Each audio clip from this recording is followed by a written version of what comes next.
You're still watching TVC Breakfast. What a beautiful Friday we're having here. So many important conversations we'll be having on the show. But we're now taking you all the way to the FCT, where Shamamo Imodu is standing by with the FCT brief. He's going to be talking to us about the fallen heroes. Over to you, Esha in Akwana. The conversation is with you now.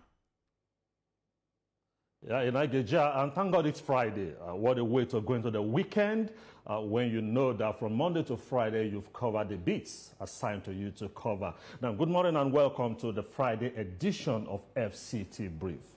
Now, this morning we will be focusing on national rebirth, preserving and building on the legacies of our heroes. Across generations, Nigeria has been shaped by men and women whose sacrifices lay the foundations of our democracy, unity, and national identity. Yet, in the face of modern challenges, the pressing question remains: how well are we safeguarding these legacies, and are we doing enough to build upon them for future generations? At a time when the country is searching for renewed purpose and direction, national rebirth goes beyond rhetoric. It calls for conscious leadership, responsible citizenship, and the commitment to the values that define our heroes: service, integrity, and selflessness. From governance to education and civic responsibility, preserving these legacies demands action, not just a remembrance, as Nigeria navigates a rapidly changing social and political landscape. To get through this important national conversation, we are joined this morning by Patriotism, a development and leadership strategist, who brings deep insight into nation building, leadership values, and sustainable development. He will be sharing perspectives on how Nigeria can preserve the ideals of its heroes while charting a practical path towards true national rebirth. Thanks for having you on the show this morning. Good morning. Thank you so much for having me. And let me say Happy New Year to you. Oh, yeah. Happy New Year. Thank you. We just celebrated and remembered our fallen and living heroes, and it's good that we take a look at certain things. Now, is it just about writ laying, speech making, and also giving awards?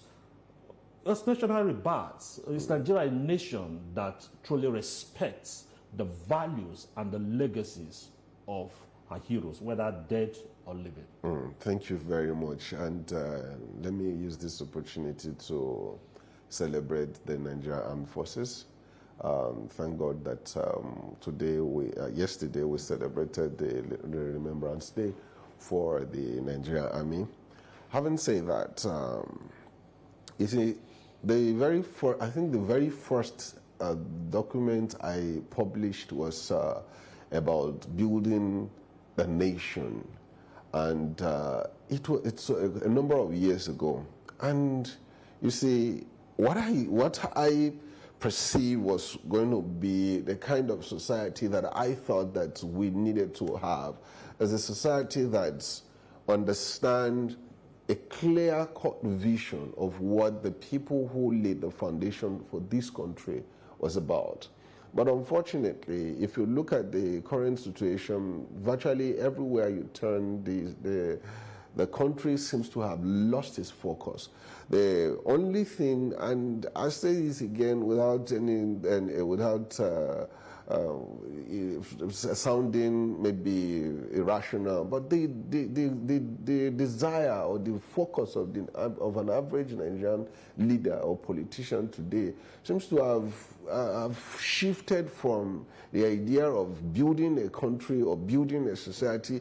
You know, when you want to build something, first, the Bible says that there is no one that wants to build a house that will not first of all count the cost. The people who want to be leaders in the country today seem not to have an idea what it means to build a society. And so, yes, every now and then people come out to want to rescue the country. It is their turn, it is this. However, the fundamental question of building something, or building a society, or building a country, we have not paid attention to it. Most of the people who want to be leaders in the country do not even understand what it means to be leaders. So you have a group of people who just want to who want to grab power, who want to stay in government, who wants to amass wealth for themselves. And this has become a major source of discouragement to people who even want to serve the country. Look at what is happening in the military. I said yesterday, I'm sorry if I sound a bit political, but I said yesterday, the Nigerian, the people gathered to celebrate and honor the fallen heroes. Where's the president of the country? These things are, you might say, is symbolism, but the symbolism of, even if it is not for... let me just point out something. Yeah, where is the president of the country? But is it about the presence of the president of the country? Let's look at the values we are talking about. Because whether the president, if the president is around, and you don't honor the memories of fallen heroes, what does it matter? If the president is not around, but certain things have been done for the military, for them. So you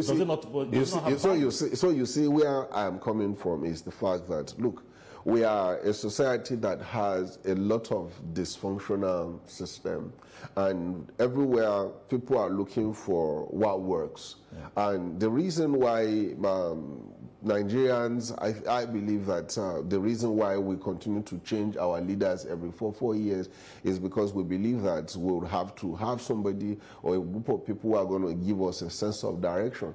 You have a society that has lost hope completely, and there are certain foundations, there are certain things that need to be done for us as a people now to begin to see that we are making progress. When you neglect or when you ignore certain responsibilities that are placed on the shoulders of a leader, you create downline, you create all kinds of discomfort, you create all kinds of, you give a signal that you as the person that is in charge of the system, you are not bothered, you're not interested in what becomes of that society. And so you see that, and that's why I said it might sound as though I am talking about symbolism, but if symbolism is what you need at the moment for you to begin to champion a cause for a better society, look, I would never, as a leader of this country, if I have an opportunity to live, I will never at any point abandon or be absent at such an important national event. This is, it might sound rhetorical, but really in essence, the importance of a leader in a society is for you to be able to provide a vision and provide that presence that you are interested in the progress of the country. I like the narrative, and I like us to look at it this way. A lot of times I like the symbolism you're talking about, and a lot of times we look at constitutionality or the norm, because certain things we demand. It's not even expressly written that this is what it should be. Yeah. So do you fault somebody because you want to say it is unconstitutional, the action? I'm not holding brief for the president. Yeah, I agree. But what I'm trying to let us understand is when we say nation building, it's not about a father, for instance, who is present at home and who does not provide bread for his children. Is that what we are talking about? No, we're talking about service to the people. So let's look beyond that individual. Let's look beyond what that system, that government, because unless we're saying that the father can be at home, if he does not provide for his children, then it's good. Let him just be present. No, you see, the thing is that, I like this conversation we're having today because some of these things are actually things that are missing in the society. Look, nobody is saying that the president should be at home just lazing about and doing nothing. However, unfortunately, that seems to be what the strategy has been for many leaders in this country, because we've not really had a leader who is focused, who is determined to provide for the people and be present to give to people a direction. The system that gives a sense of direction is what Nigerians are clamoring for. Now, we want a country that works. I was just coming and I was listening to radio and people complaining, murmuring, and talking about the fact that, in fact, somebody said that the politicians do not have the capacity to fix the country. I believe that the Nigerians and the leaders of this country, once we are able to have a leader who has a focus, who has a vision, who is determined, who has values, who is committed to building a society, we will be able to get the kind of country we want. However, look, the thing is, from the inception of this government, we have come to realize that the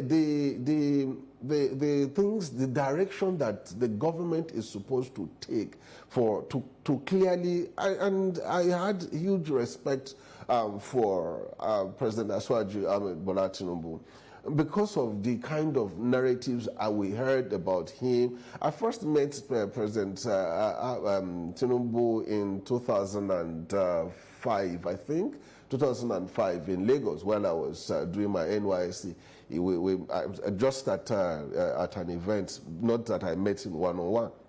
And when he arrived at that event, virtually everybody turned and felt that they saluted him, they celebrated him, because people believe that, yes, he was doing well in Lagos. And then come to the national politics, come to the national level, a lot of people had anticipated that he would have been able to come with that gusto, with that excitement, to create a kind of narrative, a society that is focused, that is driven, that has a clear vision, that he said, this is what I want to achieve in Lagos. And he began to work for it. Now, he said, this is what I want to achieve in Nigeria. Where are they?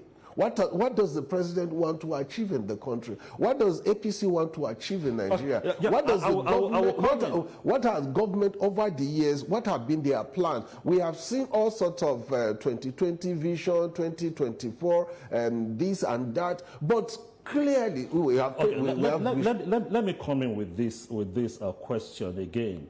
Nigeria is how many years old now? 65. We've had series of presidents, except you are saying that all the previous governments have done so well, and that where the nation is today, they've lifted the nation so high that this government has come to pull down the nation. So I like us, when we're talking about nation building, let's look at what has been done by successive generation of not just leaders. What about citizen responsibility? What have they done? Where we are today, those who fought for the unity of Nigeria, those who fought for the progress of Nigeria, if they were to come back today, will they be happy with what successive governments have done? Is this the Nigeria we fight for? Even from the citizen perspective, let me ask you, what is the responsibility of citizens? Well, okay, fine. So before I get into the responsibility of citizens, let's start from what you have, the questions you have asked. You see, as of today, the Nigerian military or the Nigerian military era, today, it seems to be far, far better than what we're experiencing with the democracy, with politicians. It was the military that built the refineries. Today, we can't maintain them. It is the military that built the roads, from the road from Abuja to Kaduna, to Kano. It was the military that built it. Today, we can't maintain them. The infrastructure that the military left behind, as of today, Nigerian politicians cannot maintain them. Now, when we look at this failure, and we point them out, and then you point us to the citizens. And the question I want to ask you is that, what do you expect of the citizens? Do you expect the citizens to be the one that will go on the road to go and start putting gravels, or with head pans on their head, to go and put gravels on the road? Is that what you expect them to do? As the leadership, and sincerely speaking, this is not, I'm not saying, this is not unique to President Bola Ahmed Tinubu. I'm talking about what leadership has been in Nigeria, especially since 1999. Thanks to God for people like Obasanjo, who brought the idea of the telecoms. And aside from telecom achievements, really, what else can we point So to? the political class have failed. They absolutely. Incidentally, you are part of the political class, so you're part of the failure. Just we left up talking about citizens, the role of citizens in nation building. From the people, you get the leaders. Somebody has said, once said that if you say, for instance, quote, that the police is corrupt, say mirror the society. Because those who go into the police force are not angels that drop from heaven. The same people who moved into that place. So my question now is, why is it difficult to raise a generation of youth? We say the youths are the future leaders. To raise a generation of youths who find it difficult to say we can die for Nigeria. What is that value system in Nigeria that will make a people want to die for their nation?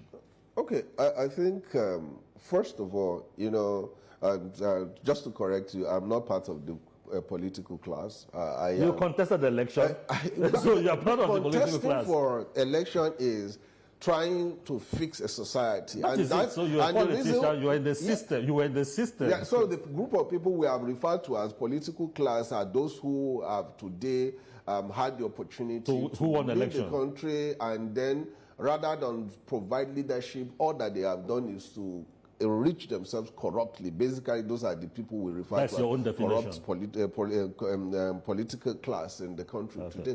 Now, the thing is this. The Bible, I will quote the Bible a number of times because it is actually my anchor. And that is basically what drives me in my own leadership model is gotten from scriptures. The Bible says the people perish when there is no vision. Leadership is about being able to give the people a vision, a clear direction of what you want to achieve, get them to buy into what exactly you want to achieve by ensuring that you take care of their interests. If you convince me that if I work together with you, we will be able to build a skyscraper for our company, for our business, and I am part of that business. My interest is taking care of that in that business. I will be committed to building that structure with you.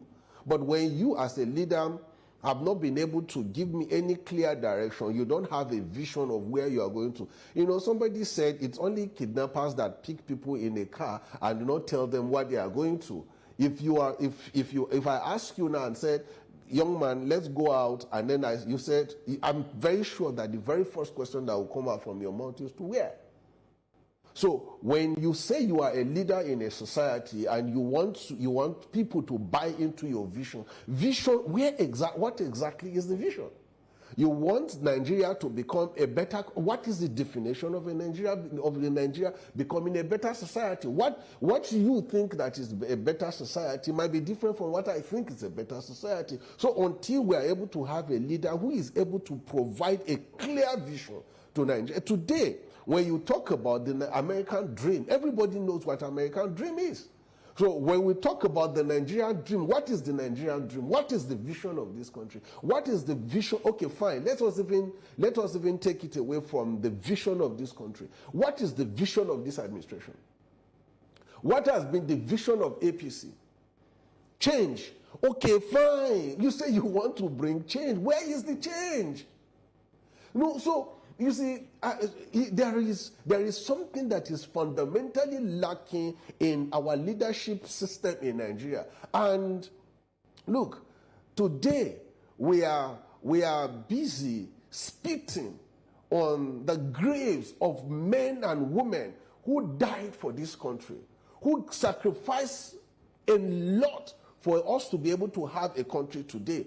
Today, up to this moment, when you talk about leaders like Chief Obafemi Awolowo, that is the leader of the Southwest. And up to today, nobody has been able to surpass his achievement. Nobody has been able to surpass his record. When we talk about the Sardauna of Sokoto, nobody has been able to surpass his achievement. In Southeast, when we talk about Zeke, nobody. So what happened to that? The first generation of leaders that came, they were very committed to building a society, perhaps because they knew what they faced under colonialism. Now, that the dreams that those people had, the dreams of the founding fathers of this country has been completely thrown away. I agree with you. And the question is, how do we get to where we want to be? That's what I'm asking. As a people, as leaders, because it takes everybody in your own corner, what you're doing to help rebuild the nation. It is not just the responsibility of one person. You are still not I got what you are saying. I'm pushing the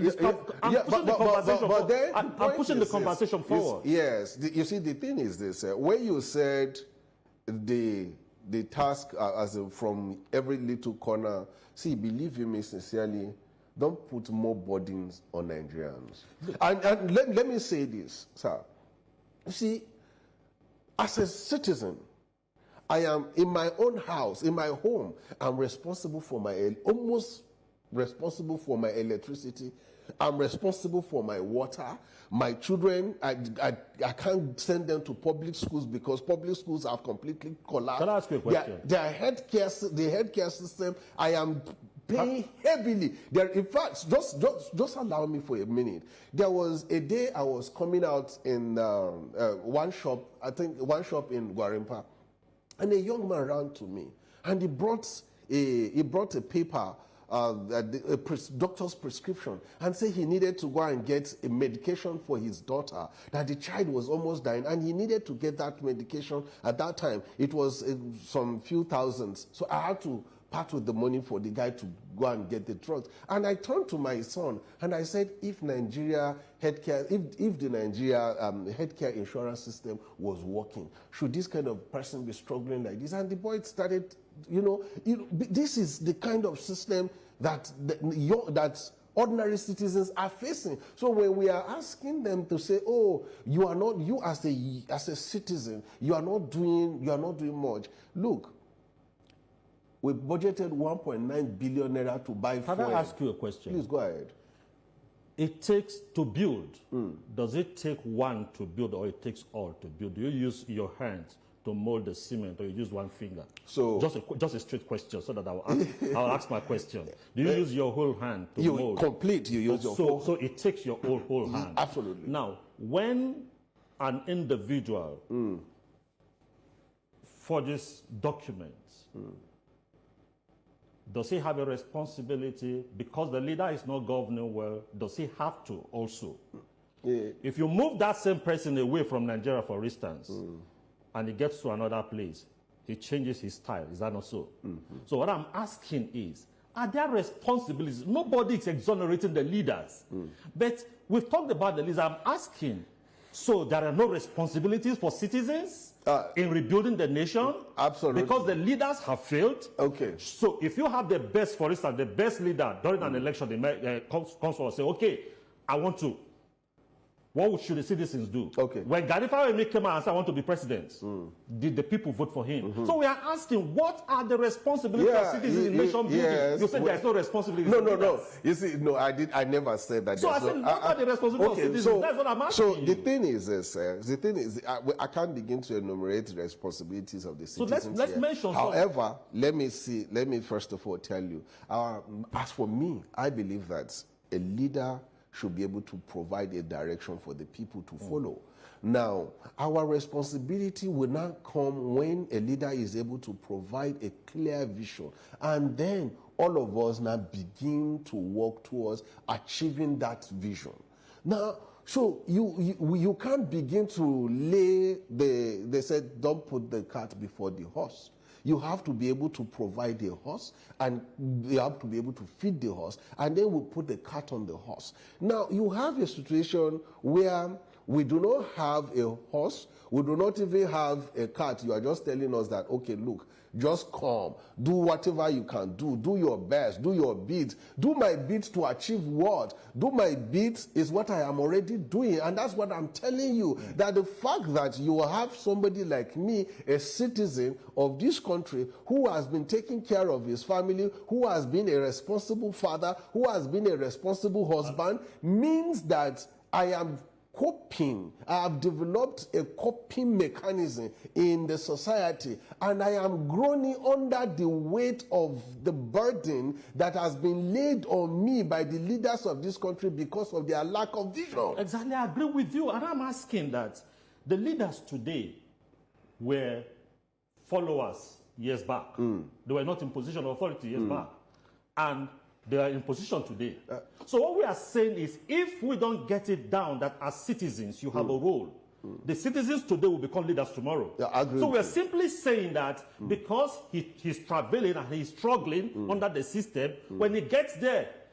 So we're asking that now that you are a citizen, how can you begin if the institutions are there, institutions are not working, and you are in that institution? Should you compromise? No. Should you be patriotic? That's what we're asking. Because the man who is down there tomorrow will become the leader tomorrow. The leader tomorrow, today, will no longer be the leader tomorrow. So we're asking. Sure, please. See, let us not kid ourselves. Yeah. You are not a young man anymore. I'm not a young man anymore. But I remember, I'm very sure that you must have heard this.